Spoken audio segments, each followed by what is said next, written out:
रूस ने ईरान को अब तक का सबसे बड़ा धोखा दिया है और उसकी पीठ में छुरा घोंप दिया है। यह खबर आई है और दूसरी खबर यह है कि आयतुल्लाह खामेनी के घर मोसाद ने धावा बोला है। न्यूक्लियर साइंटिस्ट को भी ईरान में फांसी दी गई है। मोसाद का बहुत बड़ा नेटवर्क हत्थे चढ़ा है। ये दो बड़ी खबरें और बड़ी अहम खबरें हम आपको दिखाने जा रहे हैं एक एक करके। आप देख रहे हैं आज़ाद पुल इंडिया। मैं हूं आदिल खान आज़ाद।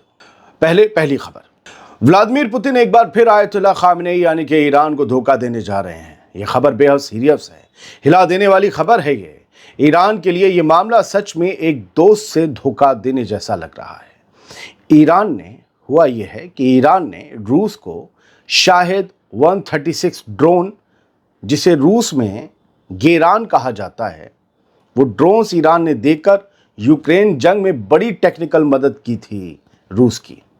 शुरू में ये ड्रोन्स सीधे ईरान से रूस आते थे, लेकिन अब रूस ने तातरस्तान के अलबुगा में इतना बड़ा और इतना मॉडर्न प्रोडक्शन प्लांट बना लिया है कि इन ड्रोन्स की लगभग 90% मैन्युफैक्चरिंग अब रूस में ही होगी और इंजन से लेकर इलेक्ट्रॉनिक्स सब लोकली बन रहा है रूस के अंदर। यानी ईरान का पत्ता कट ईरान से कुछ नहीं। इसका मतलब यह है कि रूस अब इन शाहिद ड्रोन्स के लिए ईरान पर डिपेंड नहीं है, बल्कि आने वाले वक्त में अपडेटेड और जंग में टेस्टेड वर्जन दूसरे मुल्कों को बेचने की भी प्लानिंग कर रहा है। और हो सकता है कि ज़रूरत पड़ी तो ये ड्रोन्स ईरान को भी बेच दे रूस। CNN की खबर है, दुनिया भर की खबर है, इसराइली मीडिया की खबर है, वेस्टर्न मीडिया की खबर है, सब जगह ये खबर है। वेस्ट की इंटेलिजेंस सोर्सेस के मुताबिक इस आत्मनिर्भरता ने ईरान को साइडलाइन कर दिया है। आत्मनिर्भरता रूस की, और रूस ईरान के रिलेशंस में अब क्रैक आ गया है। ईरान को लगता है कि उसने रूस की मदद ड्रोन और मिसाइल से की, लेकिन बदले में रूस ने ईरान को ना तो उतना इकोनॉमिक सपोर्ट दिया, पैसा से कुछ मजबूत किया, और ना ही मिलिट्री स्ट्रेटजी बैकअप दिया जितना कि ईरान को उम्मीद थी।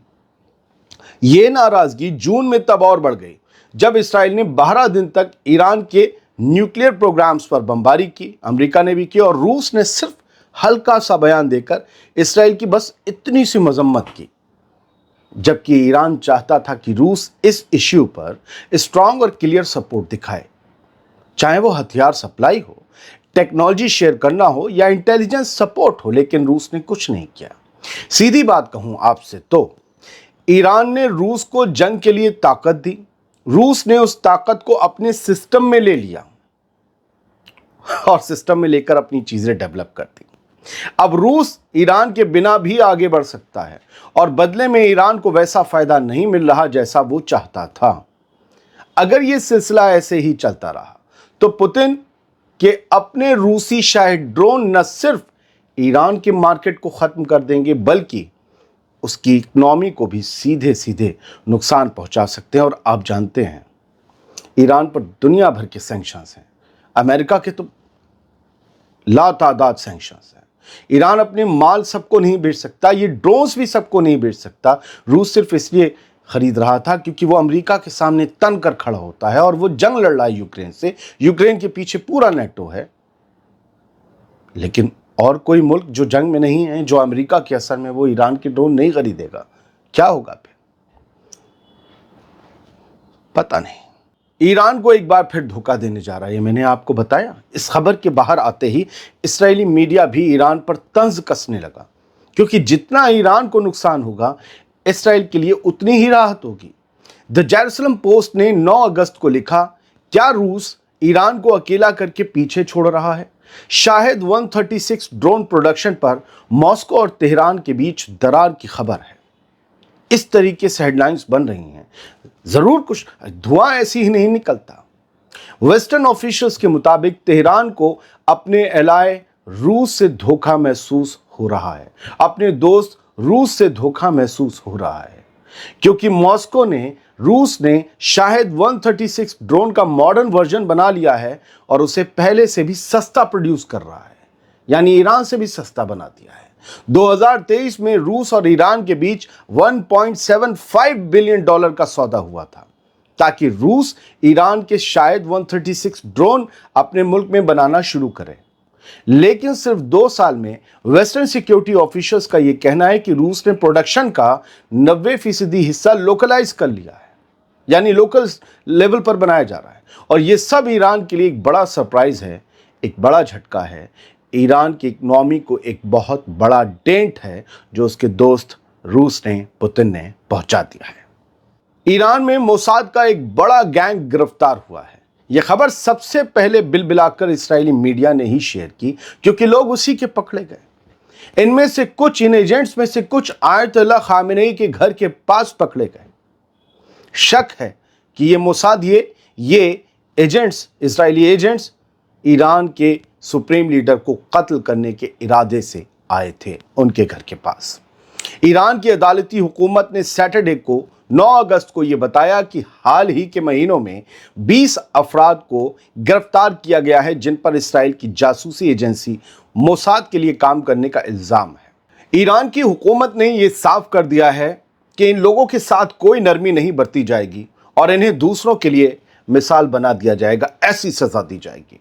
इससे पहले इसी बुध को ईरान ने अपने ही एक न्यूक्लियर साइंटिस्ट रूज़बे वादी को फांसी दी थी। रूज़बे वादी, हमने आपको नाम बताया था, अब खुलकर सामने आया, वो खुद न्यूक्लियर साइंटिस्ट था। उस पर इसराइल के लिए जासूसी करने, अहम मालूमात मोसाद तक पहुंचाने और एक दूसरे न्यूक्लियर साइंटिस्ट की लोकेशन मोसाद को बताने का इल्जाम था, जिन्हें जून में इसराइल के एयर स्ट्राइक में मार दिया गया था। इसराइल की मोसाद इतनी अंदर तक घुसी है कि उसने ईरान के न्यूक्लियर साइंटिस्ट तक खरीद लिए हैं जो दूसरे न्यूक्लियर साइंटिस्ट की लोकेशन देते हैं और वो लोग मारे जाते हैं। आप समझ रहे हैं मोसाद के पंजे कहां तक फैले हुए हैं। ईरान की जुडिशरी के स्पोक्स पर्सन असगर जहांगीरी ने यह बताया है कि गिरफ्तार 20 लोगों में से कुछ के खिलाफ इल्जामात वापस ले लिए गए और उन्हें रिहा कर दिया गया, लेकिन बाकी को सख्त सजा दी जाएगी। ईरान में इस साल इसराइल के लिए जासूसी के इल्जाम में फांसी की सजाओं में तेजी आई है। हाल ही के महीनों में कम से कम 8 मुलजिमों को सजाए मौत दी जा चुकी है। ईरान पर इसराइल के हमले के बाद तो और ज्यादा ये तेज हो गया सिलसिला। जून में इसराइल ने 12 दिन तक ईरान पर एयर स्ट्राइक्स की, जिसमें टॉप जनरल, IRGC के commanders, nuclear scientist, nuclear installations और रिहायशी इलाके टारगेट किए गए। ये सारे नुकसान मोसाद के ही एजेंट्स की वजह से हुए थे, क्योंकि उन्होंने एग्जैक्ट लोकेशन एक एक कमांडर, एक एक साइंटिस्ट की दी थी, एक एक स्ट्रेटजिक बिल्डिंग्स की या फिर इलाके की उन्होंने पूरी लोकेशन दी थी। और खुद मोसाद के एजेंट्स ने भी ईरान में ही रहकर इन कमांडर्स और साइंटिस्ट को निशाना बनाया था, वरना इसराइल के बस की बात नहीं थी कि वो हवा से चुन चुन कर एक एक खास आदमी को मारता। ये सारे मिशंस ईरान में बैठे मोसाद के एजेंट्स ने अंजाम दिए थे। और जब सीजफायर हो गया तब एक so called Mossad x account से, जो माना जाता है, श्योर नहीं कि वो मोसाद का एक्स अकाउंट है, उससे ट्वीट या उससे पोस्ट की गई थी कि हम ईरान में हमेशा से थे, हम ईरान में हमेशा रहेंगे और अपने मिशंस को अंजाम देते रहेंगे। लेकिन अब ईरान ने भी कह दिया है कि हम तुम्हें पकड़ते रहेंगे और फांसी के फंदे पर लटकाते रहेंगे जब तक कि तुम खत्म ना हो जाओ। यह खबर अब तेजी से फैल रही है। द बिजनेस स्टैंडर्ड जैसे एक बड़े अखबार ने इसे हेडलाइन बनाया है 9 अगस्त को, और ये शाम को खबर शाया हुई वहां भी कि ईरान ने 20 अलेज्ड स्पाइस को गिरफ्तार किया है। कथित तौर पर 20 इस्राएली जासूसों को गिरफ्तार किया है। और यहां भी रूज़बे वादी का नाम लिखा हुआ है, जो कि एक न्यूक्लियर साइंटिस्ट थे ईरान के। उन्हें भी फांसी पर बुध को लटका दिया गया, क्योंकि उन्होंने एक दूसरे न्यूक्लियर साइंटिस्ट को बेच दिया था मोसाद के हाथों, उनकी लोकेशन दे दी थी और वो शहीद कर दिए गए। पैसे के लिए इंसान इतना गिर जाता है अपने प्रोफेशन से, अपने मिशन से और अपने मुल्क से गद्दारी करने लगता है। जबकि क्या कहते हैं, हुब्बुल वतनी नुस ईमान, वतन से मोहब्बत, जिस मुल्क में पैदा हुए हो, जहां पले बड़े, जहां की तुम्हारी नेशनलिटी है, उस वतन से मोहब्बत आधा ईमान है। और इंसान की, एक मुसलमान की पूरी जिंदगी ईमान पर ही टिकी होती है। ईमान ही सब कुछ है, आधा ईमान लोग बेच देते हैं। बड़े शर्म की बात है। बहुत बहुत शुक्रिया। खबरें जिस तरीके से आईं, साफ गोई से आपके सामने रख दी। सलामत रहिए, खुश रहिए।